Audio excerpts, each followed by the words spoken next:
지난주에 이스라엘의 남은 자에 대해서 사도는 이야기를 했어요. 하나님께서 자기 백성을 버리셨느냐? 그런 질문을 함과 동시에 사도는 그럴 수 없느니라 라고 빠르게 답변하면서 이제 본문을 시작했습니다. 그것은 본인도 역시 이스라엘인이다 라는 것으로 해명하기 시작했죠. 만약에 이스라엘을 버렸다면 자신도 버림을 받았을 것이라는 것입니다. 그래서 11절에는 이스라엘이 넘어지기까지 실족하지 않았다는 말과 함께 그 넘어짐으로 인해서 오히려 구원이 누구에게로? 이방에게 이르렀다 하면서 그것이 어떤 거다? 이스라엘이 시기나게 하기 위함이다. 그래서 제가 우리 자녀들이 뭐 좋은 거 사줬는데도 땡깡 필 때, 밥 먹은 거, 밥 뭐 같은 거 줄 때도 안 받을 때 어떻게 해요? 이거 옆집에 준다 이러면서 시기나게 한다. 그럼 애들이 어떻게 해요? 안돼 안돼 그러면서 더 울죠. 이 말은 무엇입니까? 이스라엘이 이 복음이 넘어가는 걸 보고 시기했습니까? 아니요. 시기하지 않았습니다. 오히려 왜곡된 복음을, 왜곡된 진리, 말씀을 전한다 해가지고 사도 바울을 죽이려고 했죠. 그들이 시기한 건 아니에요. 근데 사도 바울은 뭡니까? 이 진리를 깨닫게 했으면 좋겠다. 깨닫는 자는 시기해요. 아깝다. 이거 정말 우리가 다 받을 수 있는 건데. 근데 깨닫지 못한 자는 시기 안 합니다. 시기가 아니라 분노하죠. 그 시기하길 원한다는 건 뭡니까? 그들 중에 그래도 복음을 깨닫는 자가 있었으면 좋겠다라는 얘기로 바꿔서 얘기할 수 있겠죠. 자, 이스라엘이 실족했다는 말인가? 안 했다라는 말인가? 자, 이것을 다른 말로 바꾸면 그렇다면 이스라엘이 심판에 떨어질 만큼 잘못했는가? 이런 얘기거든요. 그러나 육적 이스라엘 전부는 아니고 오직 그 복음이 이스라엘에서 떠나서 이방으로 넘어간 것에 대한 질투가 일어나는 자에 대한 것이죠. 그들이 그렇다고 전부 다 시기하지 않았다라는 거예요. 아니 할 수 없다라는 거예요. 하나님께서는 바다의 모래알같이 너희들이 수가 많다고 했지만 결국은 구원하는 자는 뭐라고 그랬습니까? 거기에 남은 자라고 얘기했죠. 그 남은 자는 뭐였습니까? 하나님의 어떤 기준점, 40일 특세 5번, 세회 선교 10번, 뭐 이런 어떤 인간적인 어떤 세상적인 기준이 아니라 하나님의 은혜로 아무도 찾지 않는 버려진 자들, 일종의 무지리들, 세상적으로 봤을 때 저것들 뭐야 하는 그런 약한 자들, 그들을 하나님께서 오히려 택하시다. 왜 그랬습니까? 긍휼이 긍휼되게 하기 위해서. 오늘도 그 얘기잖아요. 긍휼이 긍휼되기 위해서 내버려 두셨다는 거예요. 하나님의 은혜가 극대화되기 위해서는 뭐예요? 상대편이 능력이 없어야 돼요. 왜 회사에 불만을 갖습니까?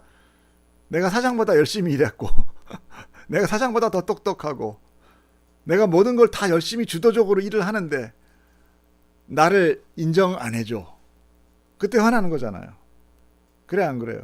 근데 맨날 뒤에서 놀대이 펴 출근할 때 도장만 찍고 사우나 가 있다가 퇴근할 때 도장 찍고 나와.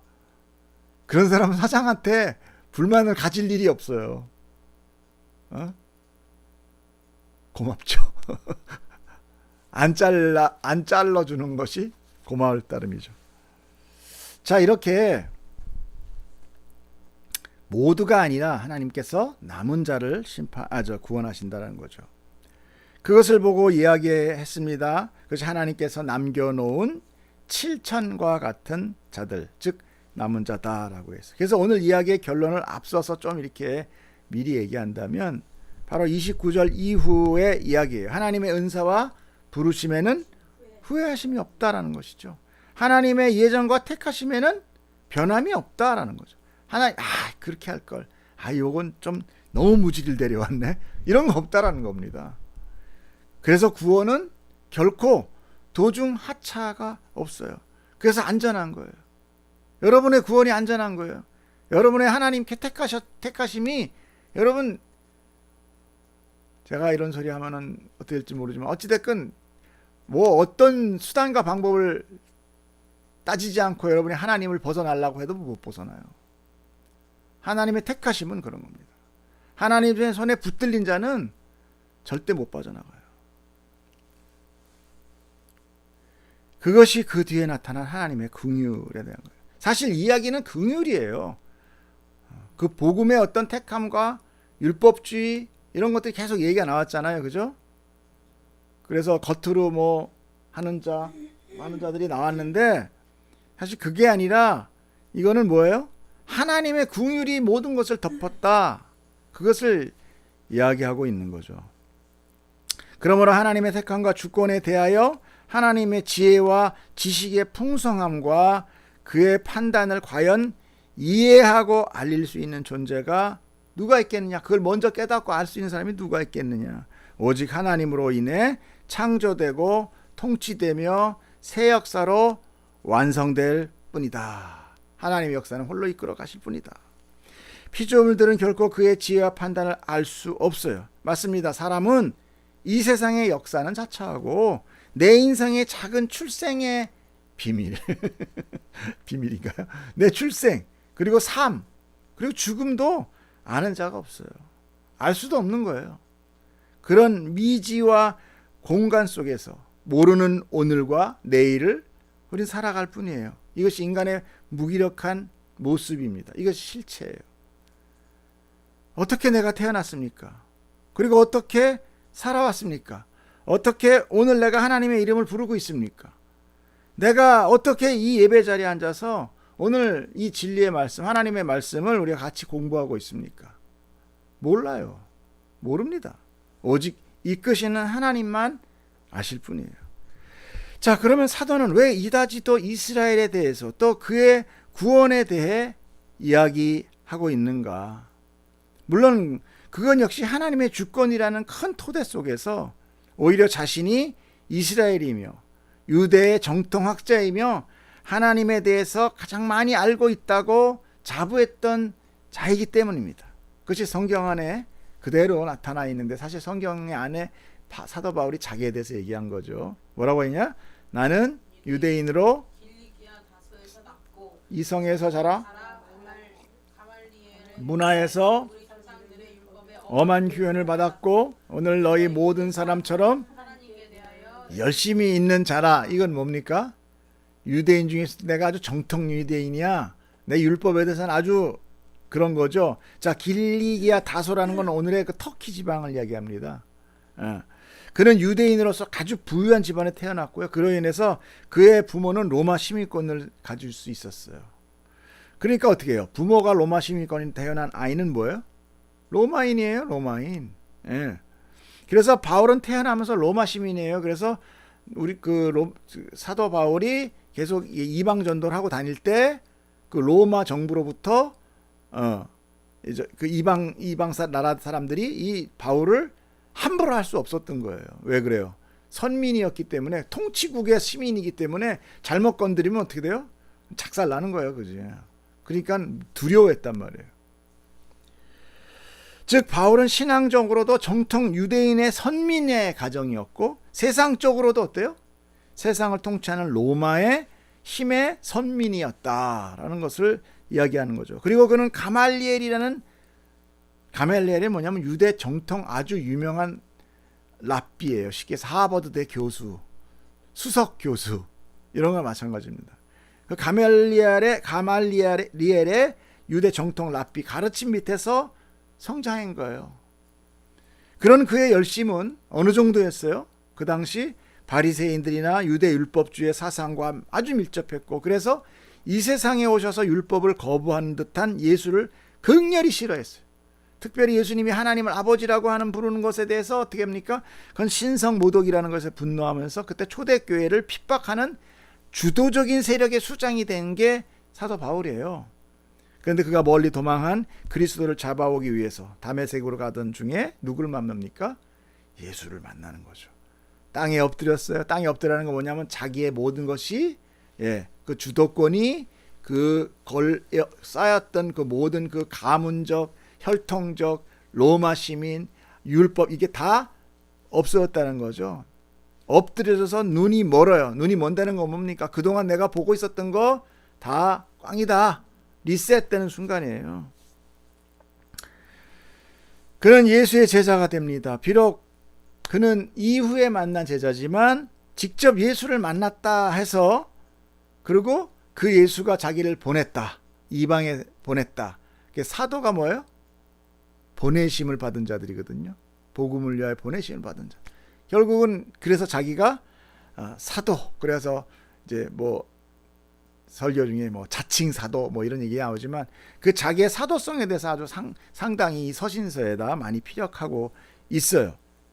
그리고 그의 이름은 사울인데 이후 이방인들을 전도하기 위해서 헬라식 이름은 바울로 바뀐 거예요. 그러니까 뭐 사울은 큰 자요, 뭐 바울은 작은 자라는 의미도 있지만, 그래서 뭐 예수님을 만나서 자기가 작은 자가 됐다 이런 의미보다는 이방 전도를 하기 위해서 헬라식 이름으로 바꾼 거예요. 그러니까 두 개를 갖고 있었어요. 아까 터키에 살고 있었잖아요. 그러니까 이름이 두 개예요. 사울은 유대 이름, 우리도 그러잖아요. 뭐 마리아 김 뭐 이런 식으로. 저는 옛날부터 뭐 그것도 멋있어가지고 전 제프리 이렇게. 근데 한 번도 써본 적이 없죠. 미국 가서 가봐야 쓰죠. 자, 뭐 그런 식인 거예요. 그래서 이런 바울의 신앙적인 삶과 극적인 회심을 통해서 복음의 은혜와 그의 말씀의 그 해백한 지식, 그것이 바탕이 돼서 오늘날 뭐가 됩니까? 사실 이 로마서가 기독교 교리의 본서라고 불리는, 이러나 또 장본인이 됐어요. 이게 얼마나 참 영광입니까? 물론 사도 바울이 다 쓴 건 아니지만 하나님이 사도 바울을 통해서 말씀을 전한 거죠. 그러므로 당연히 그는 하나님의 복음을 정확히 알고 있었어요. 또 그 복음이 참 은혜와 보물이라는 것도 깨달은 거죠. 그래서 그 전에 있었던 건 뭐예요? 자기가 여태까지 있었던 모든 학문적인 거, 가문적인 거, 그 명성적인 거, 율법적인 거, 이거 다 내 배설물 같이 여기겠다. 난 오로지 예수 그리스도, 그 이름, 그 은혜가, 그 생명이 나에게는 보물이다 라고 고백하는 거죠. 그렇기 때문에 자기 골육 친척들의 그 무지란 뭐예요? 그들의 종교주의와 율법주의에 쌓여서 보지 못하는 무지, 그 완고한 신앙으로 인해서 예수와 복음의 진리를 거부하는 것이 얼마나 안타까웠어요. 아버지도 엄마도 있었을 거 아닙니까? 절실했던 거죠. 우리는 그걸 이해할 수 있어요. 그래서 이스라엘이라고 기록된 이 이름은 사실 뭐 그런 어떤 육적인 이스라엘도 되지만, 성경에 올라간 또 이스라엘이라는 것은 영적 이스라엘, 즉 그 복음을 깨닫고 모여든 하나님의 택한 백성을 지금 이스라엘이라고 또 이야기하고 있어요. 늘 그 육적인 자기 민족 이스라엘을 사도 바울은 뗄래야 뗄 수 없죠. 우리 세상 사람들이 항상 이 고국에 있을 때 모르다 세상에 이렇게 바깥 나라로 가면 어떻게 됩니까? 애국자가 되는 거예요. 예. 부모 떠나면 효자 효녀가 되듯이. 만약에 육적 이스라엘 회복이나 오늘 본문에서 말하듯이, 자 26절, 이게 어떤 한정된 이야기, 그리하여 온 이스라엘이 구원을 받으리라 기록된 바, 구원자가 시온에서 오사 야곱에게 경건하지 않은 것들을 돌이키겠고 내가 그들의 죄를 없이 할 때 그들에게 이루어질 내 언약이 이것이라 함과 같으라. 이 얘기가 뭐냐면, 야곱에서 구원자가 시온에 올 때, 메시아가 올 때는 그동안 야곱이 불순종했던 것들을 내가 돌이킨다, 회개하게 한다는 거죠. 그리고 그들의 죄를 내가 없이 해주겠다. 그런데 여 앞에 온 이스라엘이 그렇다. 야, 그러면 역시 이스라엘이 선민이 왔구나, 이스라엘 다 했구나. 그러면은 그 앞에 너희들의 씨가 모래알같이 많을지라도 내가 남은 자만 구원하겠다, 이거랑 또 좀 안 맞잖아요. 요건 남은 자, 이땐 또 전부. 그래서 이 말씀이 좀 오해가 되는데, 자 이건 또 그 앞에 14절에 뭐라고 나오냐면, 이는 내 고륙을 아무쪼록 시기하게 하여 그들 중에 전부를, 얼마를.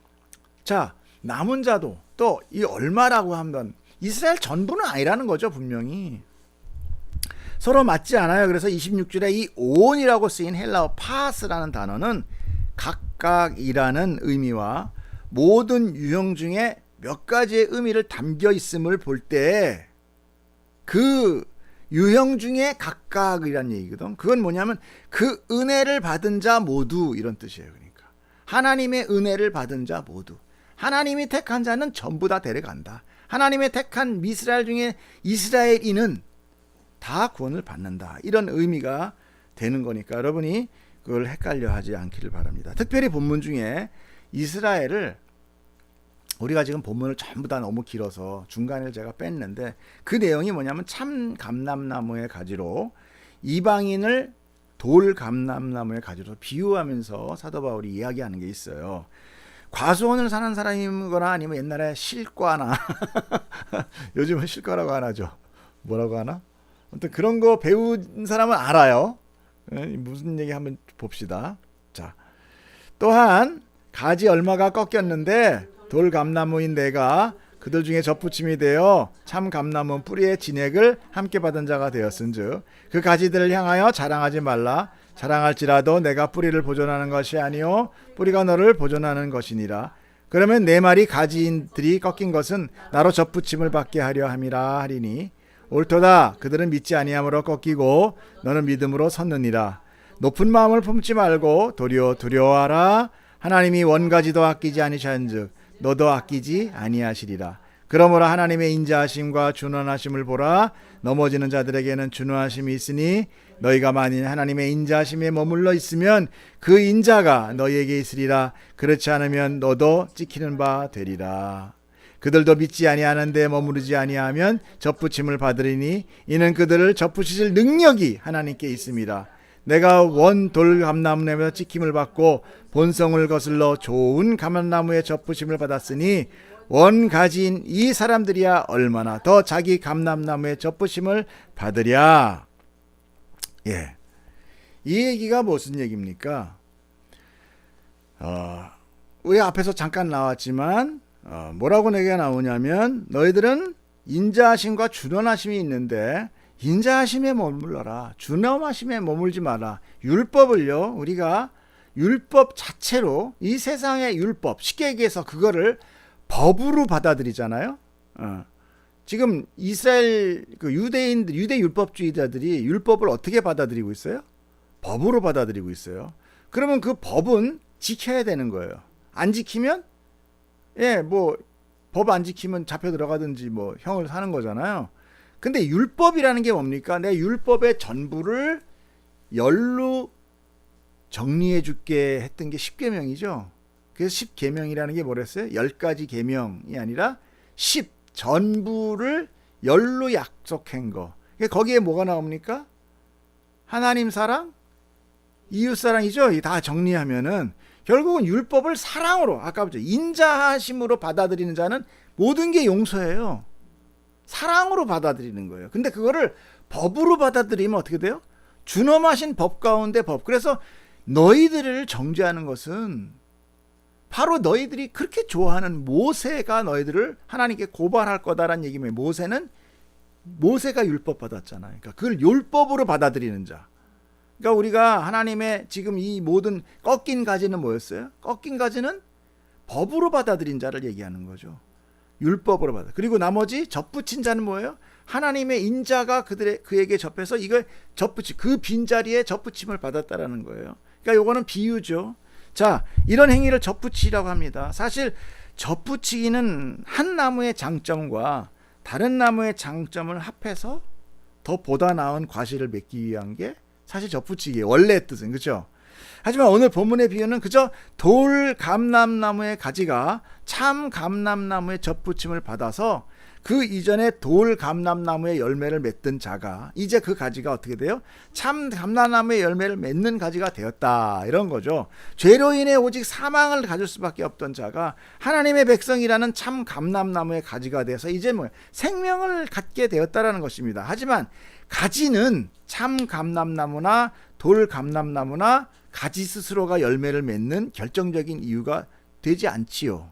그죠? 오직 그 뿌리에 진액이 올라가서 그 가지를 통해서 그 본 가지의 열매를 맺게 되는 거예요. 즉, 나무 열매의 판단은 가지가 하는 것이 아니라 오직 뿌리에 있다는 것을 강조하면서, 가지는 오직 농부에 의해서 어디에 붙여지느냐, 어디서 제거되느냐는 판단만 남아있는 것이죠. 자, 이것은 바로 농부의 지혜와 판단으로 결정되는 것이다 라는 것을 이야기하는 거예요. 농부는 누구예요? 하나님이시죠. 즉 하나님의 지혜와 능력으로 그 가지의 운명은 좌우될 뿐인 거예요. 그죠? 근데 왜 그러냐? 이 비유를 잘 살펴보면, 자, 농부가 참 감람나무의 어떤 가지를 보니 통 뿌리의 진액을 받아들이지 못해서 늘 열매가 비실비실해. 부러뜨려 버렸어. 초라한 걸 보고. 그리고 돌감람나무에 튼실한 가지를 대신 접붙인 거예요. 자, 그런데 그 가지도 만약에 돌감나무 딱 붙였는데 이 돌감나무 가지도 이 영 튼실해서 보여서 붙였는데 진액을 못 빨아들이네. 그러면 열매가 초라해서 그 옆을 보니까 아까 처음에 따라 떨어졌던 그 원래 가지가 다시 튼실해져서 다시 접붙인다. 요즘 말이 좀 이상하잖아요. 그죠? 자, 그렇다면 잘라진 가지가 스스로 내가 왜 진작 잘할 걸 하고 후회하면서 다시 열심히 필라테스를 하고 튼실한 가지가 되어서 농부가 저 가지 정말 튼실해졌네 해서 다시 접붙인다는 말인가? 그건 아니는 거 알죠.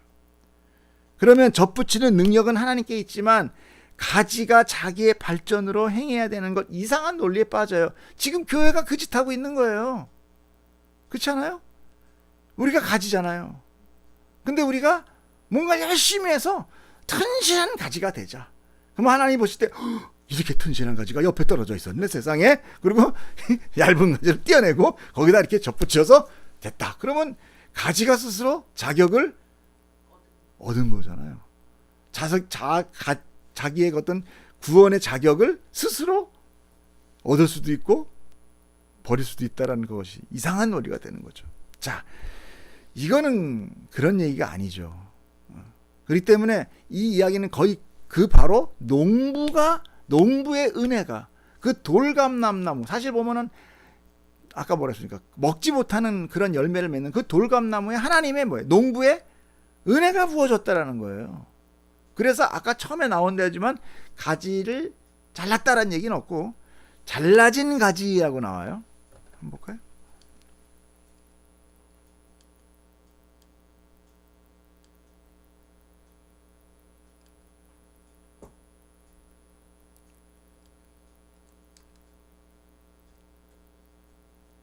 자, 또한 가지 얼마가 이미 꺾였다 이거예요.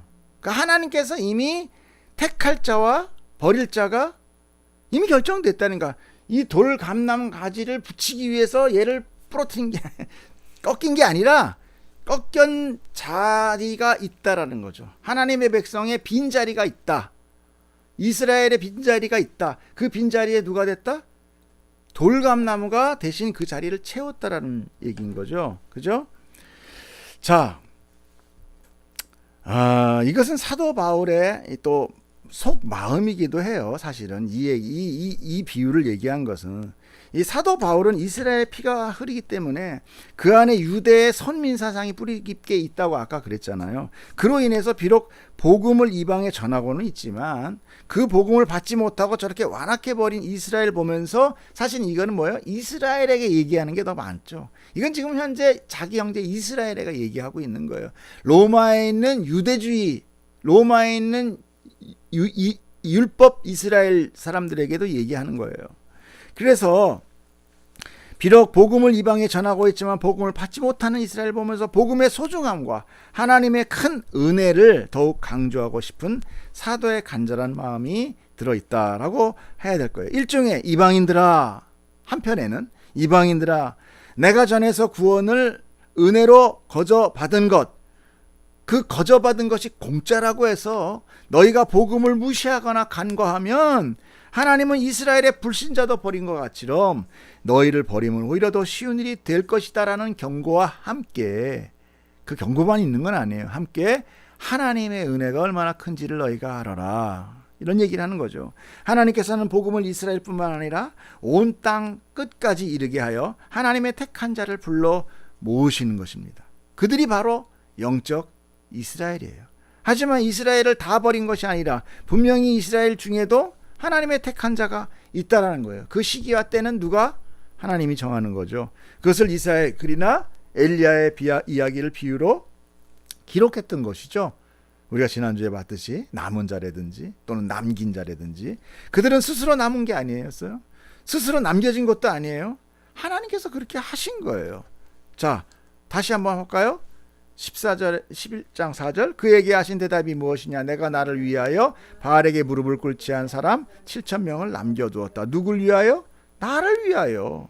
나를 위하여. 예, 내가 나를 위하여. 이 말이 이 모든 구원의 핵심, 창조와 또 새 창조의 핵심, 하나님 나라의 완성 안에 그 핵심이 이 안에 이 말 한마디에 들어가 있는 거예요. 나를 위하여. 하나님을 위하여 창조되었고 하나님을 위하여 역사가 있고 하나님을 위하여 이 땅을 이루어지고 새 나라는 이루어지는 것이지, 뭐 개개인의 뭐 불쌍히 너 자격이 있네, 그 하나님 나라 빨리 만들어야 되겠네, 뭐 이런 게 아니라는 거예요. 그러므로 기도는, 우리가 얘기하는 기도는 나를 위하여가 아니에요. 예수님이 말씀하셨잖아요. 뜻이 하늘에서 이루어진 것 같이 땅에서도 이루어지다가 기도의 정의예요. 하나님의 뜻은 이 땅에 당신의 긍휼로 풍성하게 되며 진리가 충만하게 되는 것입니다. 그러므로 우리가 받은 이 복음은 바로 하나님의 사랑인 거예요. 여러분, 오늘 우리가 이 사도 바울의 이 복음의 이야기를 들으면서 우리가 늘 하나 지금 주관하는 게 뭡니까? 우리의 복음은 우리의 능력과 우리 뜻이 아니라 하나님의 은혜이다. 하나님의 택하십니다. 그러므로 우리가 하나님 앞에 나아가서는 행위나 이런 것이 아니라 하나님의 은혜와 하나님의 그 진리가 내 안에서 나를 자유케 하게 만드는 거다. 이게 없는 자는 어떻게 됩니까? 율법을 계속 법으로만 알아서 그걸 계속 지켜서 뭔가 자격을 얻으려고 해요. 그 사람들이 뭡니까? 하나님을 모르는 자들이에요. 말씀을 표면적으로 글자로 받는 자들이죠.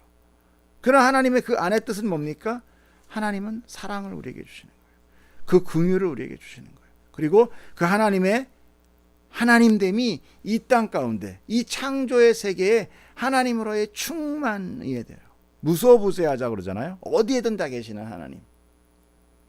우리가 이 오늘 사도 바울의 이 이야기, 이스라엘 이야기하고 있지만 이 이스라엘은 사실 말 가운데 육적인 이스라엘, 나도 이스라엘입니다 하고 얘기 나오고, 또 이 참 감람나무에 이 원가지도 안 아꼈으니 이 원가지가 나중에 됐을 때 얼마나 충만하겠냐, 이 얘기는 뭐냐면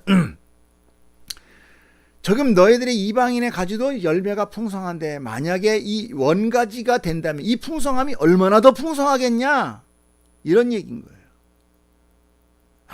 너 빠지면 이 가지가 붙으면 훨씬 더 풍성해지겠네, 이게 아니라 하나님의 원래 뜻 가운데 있었던 그 먼저 선택받은 이스라엘이 만약에 돌아와서, 그리고 그들이 그 하나님께서 주시는 그 은혜에 남긴 자가 다시 회복되는 그날, 이 풍성함은 얼마나 더 풍성하겠냐. 그게 바로 뭡니까? 뭐 풍성하니까 더 많이 풍성해진다가 아니라 하나님의 완성, 하나님의 나라의 완성이 되는 것입니다.